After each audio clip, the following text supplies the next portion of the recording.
Alrighty, folks, we have read through the spoiled cards. I'm wearing a hat inside because it's really cold. Should I? Yeah, we're gonna keep wearing the hat. Okay, it's a very warm hat. Carhartt does not mess around with the warm hats, nor does Card Kingdom with the jackets, which is where you can also go to warm your heart and soul with pre-ordered boxes and cards from Theros Beyond Death. But anyway, we're gonna get into the spoilers. This says Friday. I'm pretty sure cards were spoiled today on Saturday, but we'll cover those in another video. Not a big deal. Let's jump into this, looking at these cards from the limited perspective. And I think I'm just gonna make a video about here's my favorite cards for Commander, or the cards I'm gonna probably pick up for Commander. Just a thought. Let me know if you'd like that video. But all right, first thing up, Erebos' Intervention is an awesome card because it can remove god creatures, once they're gods, of course. Because even if they're indestructible, it doesn't matter with -X. Good times for all. Or if you really need to, you can exile all those escape cards that they've been building up. But I imagine 92% of this cast will be targeted on creatures. But not bad. Instant speed removal. Black has a lot of good removal coming. Now we have Pious Wayfarer. This card, I'm curious. We need to see how many blink effects there are, like Shimmerwing Chimera, in this set to see how good this card could be. A 1/2 in the set does not feel very good. So you need to have some build arounds to make Constellation worth it. So I'm on the fence with the Pious Wayfarer here. Timerit Chosen from Death. I really like that these alternate art cards have the constellation, right? Because the Theros gods and apparently demigods, they come from the land of the dark, where the gods are at, above the plane of Theros. It's a good flavor one. I like it. Well done, Wizards. I kind of like this artwork more. I wish this had the constellation feel, but I digress. He's basically your wall that hangs out and exiles your opponent's graveyard so they can't do any fun stuff with escape, anything like that. But he's obviously not much of an offensive threat, more of a support defensive threat. All right, and then we see our first saga with 4 steps, pages, chapters, lore, counter movements. You get to create a token, you get to pump up a creature, 3 1/1 counters on target creatures, pretty nuts, which means you're almost, I would imagine, guaranteed to get the third effect, which if you have a creature with power 4 or greater, draw 2 cards. That's really good. And then the fourth, for whatever reason, you get to create a gold token. So this guy's like, hey guys, I want to race. They're like, I love it. We should do more things like Olympics. Hey, I'm really good at throwing spears. And then the fourth one's who won the medals. And you, because you're subbed to this channel and you comment and engage with the content, you are gold medal material, which is why when you play this, you're going to get a gold token. That's just the facts. Now, Shimmerwing Chimera here is going to be first pickable fantastic good, in my opinion, when it comes to drafting, because this is a blink effect. It gets you enchantments back, like this Omen of the Forge we're going to touch on. This here is reason enough to be in blue-red if you can get these cards early on. These cards are crazy good together. And I'm assuming Shimmerwing with any Omen, honestly. They all seem to have pretty decent effects from the ones we've seen. Have we seen all these? I don't think so. 3/2 flyer for 4 mana is not terrible value, especially in limited. That's a good amount of damage coming in the air. So it's weak, but it's doing a lot of damage, and it's getting you a ton of value by bouncing stuff like Omen of the Sun, which has flash when it ETBs. You get 2 1/1 creatures and gain 2 life. That's kind of annoying, especially if you're in that late game or a grindy game. You will win just through attrition, essentially, of creating this huge wide board. Shimmerwing Chimera, I'm very high on. And then we have a little Harpy here. Scrabbling Harpy, apparently. It's a 2/1 flyer that with some graveyard hate, so you get to remove a creature. Depending on how prevalent escape really feels in limited, I feel like that's going to be a really hard judgment call until we're actually playing. And of course, the whole set's released. This card could rise in its stock, but right now I'm not, it's an average card to me. Then we have Pull My Finger, which is a ridiculous name. This one, when I first read it, I was kind of curious, like why blue is getting the power is equal to your devotion. That felt a little strong. Moving on, Omen of the Forge. This is an amazing card for red, a 2 mana shock that you can potentially bounce and or get enchantment triggers off of. I like this far more than I like Omen of the Sun. Omen of the Forge is probably my favorite one of the omens that we've seen. Then we get into Haktos, the Unscarred. And first of all, love the artwork, taking some away from the old 300 here. But he attacks each combat if able, which is fine, but you can only essentially kill him with that creature that has a 2, 3, or 4 CMC, whatever it's determined when he comes into play. Like, that's kind of crazy that you are really going to have a tough time getting rid of this creature. Because if they have, say they have him out turn 4, You maybe have 2 creatures on the board. Chances are those creatures aren't the same CMC, so you got 1 chance there to really deal with him. He attacks for 6. If you block it and can potentially kill it, if they have a combat trick, you're all kinds of sad. And then you're taking 6 damage each turn for the next 2 or 3 turns. Well, that's all you're going to get. So he can close out games stupid quick. I'm excited to get ran over by this card, as I am a few of the cards that got spoiled. When I look at the creatures, it feels like it's going to be a slower set, because we have a lot of these over-costed, underpowered type creatures.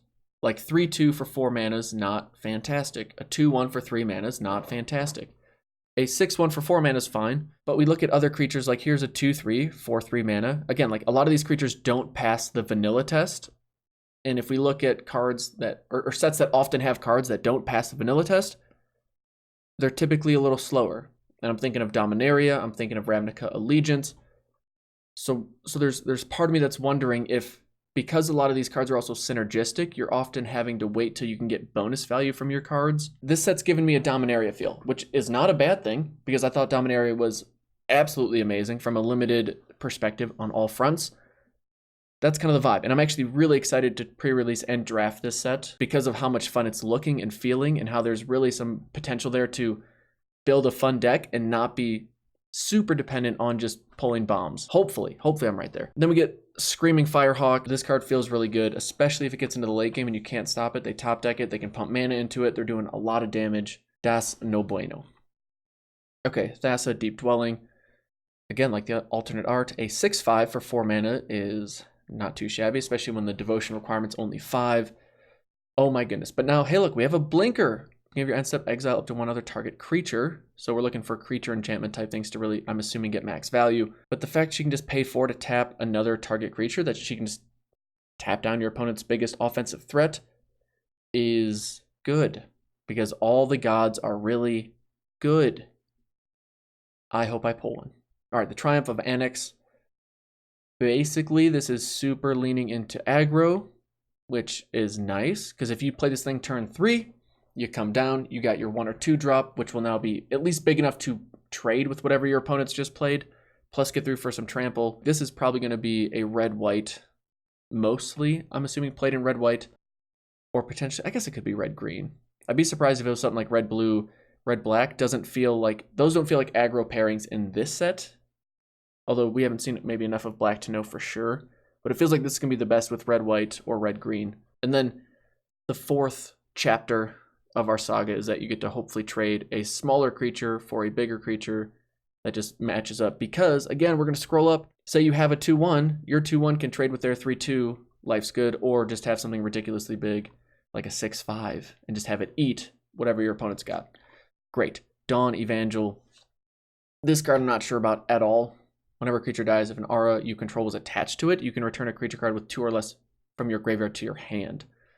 This seems like a really niche scenario where first you have a really small creature in the graveyard, then you have to have a creature with an equipment on it that then dies without that creature in your graveyard being removed and without this creature being removed, to then get a very, I'm assuming, insignificant creature back into play eventually from your hand. Not super high on this card right now. Unless maybe you're playing Stinging Lionfish and you have a lot of awesome cards. A 2/1 that when you cast your first spell during each of your opponent's turns, you may tap or untap target non-land permanent. If Opt is in this set, I'm going to be a big fan of this card. This card's probably good enough just because of us seeing stuff like the Flash enchantments, the Omens. There seems to be enough instant speed stuff going on, which makes me a little nervous because I'm always waiting for my opponent to just top deck sick instant plays and me to draw land. But this card, I think, is really going to do some work. Starfish are its favorite prey. Thanks for the factoid. All right, Drag to the Underworld. We're starting to see some awesome black removal. That's not too shabby. Even for 4 mana, just instant speed, 4 mana, destroy target creature. Very good. Archon of Falling Stars. For 6 mana, 4 and 2 white, you get a 4/4 flyer that when it dies, you may return target enchantment card from your graveyard to the battlefield. This is a limited bomb. Big fan of that card. And also, like, if my assumption is correct here, where this is going to be a slower set, well, cards like this are going to be phenomenal because you won't have as much trouble getting them out. You don't have to worry about getting rushed down. Yeah, I like this card a lot. Final Death, like this card a lot. Another pack 1, pick 1, first pickable, like Final Death, Drag to the Underworld. Hey, look, black's got awesome removal. Who's surprised? Not me. Okay. Nyx Herald. 2 and a green. Beginning of combat on your turn. Target enchanted creature or enchantment creature gets +1/+1 and gains trample. Again, we see like a 2/3, 4/3, but we're building up that synergy. We need stuff on the board to make the most of each card, which just lends itself to, I think, slower gameplay. Like, I could also see it being snowbally, like games just get out of hand quick because you have so many threats you need to deal with, and if you fall behind, you just never catch back up. My gut reaction, though, is it's going to be a little slower. Yeah, but this card giving you trample, I love when you can put your opponent in that situation where they have multiple threats, and either one they deal with is going to leave them in a bad spot. Allure of the Unknown, we already saw this card, but Seb McKinnon, just crushing it on the art. Same with Galea, same with Nyx Lotus. But we have not seen Dalakos yet, Crafter of Wonders. He just helps us with artifact and activating artifact spells once they're in play. It is nice that equipped creatures you control have flying and haste, so that red enchantment that gives your creature +1/+0 in haste, now this guy makes it have flying, which is a big deal, especially when you're trying to be aggro. Moving on. Kunaros, Hound of Athreos. This guy apparently won the casting call role from moving on from Harry Potter. You know, like after the first movie, I get it. He had a great time in the spotlight. Needed something else to do. Showed up on the plane of Theros, and he's fantastic. Vigilance, Menace, Lifelink. Clearly, he's a triple threat kind of guy. Dancing, singing, acting. This card's just good. It's going to be absolutely amazing in Limited. It's going to be definitely playable and constructed. That's a great card. Clothis, we've already seen. Nessian Boar. Here's a card I've been chewing on for a while. Like, is it amazing, or is it more of like high risk, high reward? And to me, it's more high risk, high reward, because you have a 10/6 that if you play on curve, I don't know how much ramp we're going to end up in this set. Let's say you get it down turn 5, you attack with it turn 6. Chances are your opponent's going to have 6 power on the board unless you've curved out well and traded creatures and done that kind of thing. If you can build a deck that puts you in a position where you have this out and your opponent's board is relatively empty, then yeah, you close the game out in a couple turns unless they happen to draw removal. The downside of this thing, right, it's a 10/6, all creatures able to block it do so. So the idea is you attack, at the very least, you're wiping their board and trading your creature for their 3 or 4 creatures. The problem is that whenever it becomes blocked by a creature, that creature's controller draws a card. So if you attack, they block with 2 or 3 creatures. You've traded your 1 card for their 2 or 3 cards, but then they also get to draw 2 or 3 cards. Like that's tough and limited to come back from. Of course, if you can wait, defend this thing with a combat trick or something like that, then you're putting your opponent in a situation where there's probably not much in their deck that can stop you because you have a 10/6. The absolute worst case scenario, though, is if you go attack with my 10/6, they go block with my 3/4 creatures, I'm going to draw a bunch of cards, and then before damage, instant speed, kill it, you just lost the game. Because there's no way you're coming back from playing this on your turn, losing your turn 5 play essentially, giving your opponent a massive amount of card draw, and then ending up with nothing to show for it. Yeah, it just feels like really high risk, high reward. Okay, Nylea Keen-Eyed. I like her artwork the most, probably. Just like the bow. That's very cool. The really bright star for the tip of the arrow. Nice. We've already seen Ox, Storm, and Storm's Wrath. Perforos looking swole, bro. Woe Strider, you're back. Ephemia the Cacophony. What a name. All right, Heliod, soon to be banned in some format because he's strong. Okay, Omen of the Sea. For some reason, this just bothered me. And I feel like the Scry 2 and then draw a card is really good for 2 mana flash enchantments in this set. I'm going to move on. Okay, Nylea's Intervention. You basically get to search for a lot of land cards, so you never miss a land drop ever again, or you get to clear the skies and destroy all your opponent's flyers for probably 4 mana at the most, maybe 5. There's not many, we haven't seen many flyers beyond the 4 toughness, so I can't see you needing to put more than 4 mana into this. That's pretty decent. Wave Break, Hippocamp, whenever you cast your first spell during opponent's turn, draw a card. Just a phenomenal card. But again, it's 3 mana for a 2/2. So stuff's just underpowered. It's just, I say it's underpowered. And then we have Polkranos, Unchained. For 4 mana, you get at least a 6/6 when it escapes for 6 mana. But you have to exile 6 cards, which could be near impossible in Limited. You get a 12/12.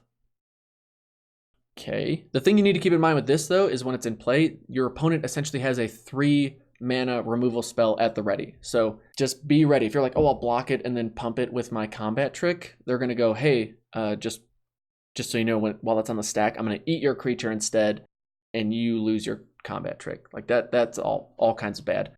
This is another card I'm excited to get ran over in limited many a times with. I do like that it's a zombie Hydra.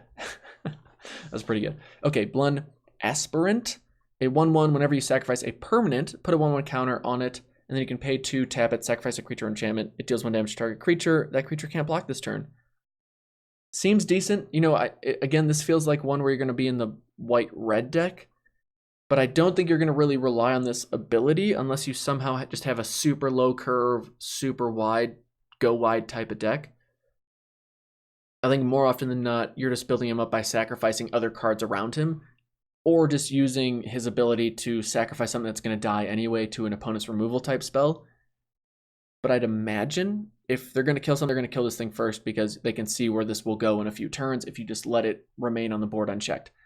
So this is a card I definitely want to see how it feels when you play it before I just kind of say this is really good or really bad. But it feels like it's going to be one of those, it has to be really good, or it's a 1/1 for 2 mana that's not going to do much for you if you don't have some build arounds for it. Okay, Tectonic Giant, a 3/4 for 4 mana that when it attacks or becomes the target of a spell an opponent controls, choose one. This is stupid good because for 4 mana you get a 3/4, but if your opponent cannot kill it, they're taking potentially 6 damage every turn. That's a big deal. Or like if you run out of gas for whatever reason, you play this thing, now when you attack, you get 2 cards from top of your library exiled, you get the opportunity to play him till the end of your turn. I really like this card. I'm excited to try out this one, hopefully, when I get it. And I open this with my Perforos in my limited sealed pool. You gotta have dreams. Okay. Arasta of the Endless Web. Big fan of this card as well. Whenever an opponent casts an instant or sorcery, hopefully it's not a removal spell, right? Because that's not as exciting. But you're getting a little spider army. That seems pretty good. Anything that gives you creatures in limited is good. And then we have our Gorgon friend, Farika's Spawn, a 3/4 for 4. Whatever. The idea is you get to escape it, and then each opponent sacrifices a non-Gorgon creature, which is pretty nice. It comes in and removes a creature. If your opponent's creature is only a Nessian Boar, then you're feeling pretty good. Rise to Glory is a phenomenal card, especially in limited. Essentially 2 for 1ing yourself in a good way. You like playing cards that do that. Chainweb Arachnir, I can read. Escapes with 3/1/1 counters. What's nice is if this thing comes into play, it deals damage equal to its power. It doesn't fight it, so it can ping those really small toughness creatures out of the air, like Ephemia. It's uncommon for a reason. And then Reverent Hoplite. Again, white it's got some go wide cards. I like it. Enters the battlefield to create a lot of tokens equal to your devotion to white. If you get, let's say, multiple of these kinds of cards that care about your devotion, I could see why you want to potentially go in a mono direction, but it feels like mono green or mono white are probably the most likely to be your landing places if you end up going a mono colored. This is probably the worst uncommon in the set right now to me. Tell me I'm wrong. Tell me why I'm wrong. I would love to hear it. But I think that's kind of it for me. We've gone through all these cards already. Sweet.